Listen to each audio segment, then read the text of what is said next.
On November 5, 2003, all doubt of Ridgway's guilt was erased.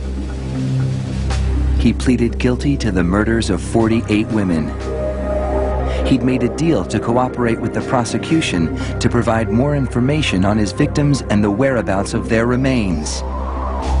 In doing so, he avoided a trial and possible death penalty.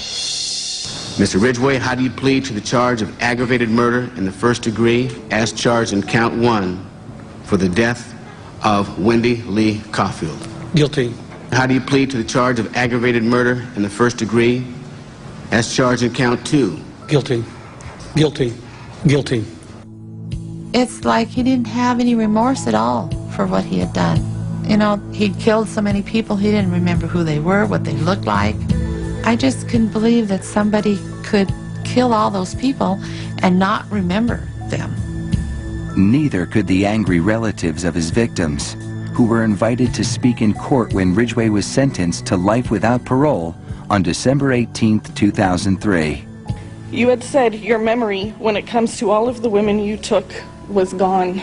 Our memory is not. In your words, you said that they didn't mean anything to you, but she meant everything to us. She was a mother, she was a wife, she was a sister, and we miss her. Gary Ridgway sat there stone-faced as victims' relatives damned him and mocked him. He's an animal. I wish for him to have a long, suffering, cruel death. He's gonna go to hell, and that's where he belongs.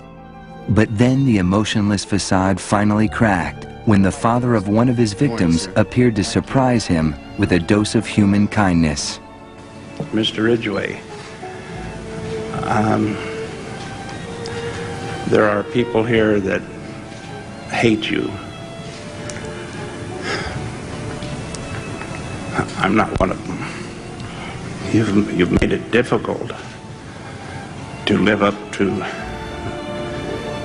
what I believe, and it is what God says to do, and that's to forgive. You are forgiven, sir.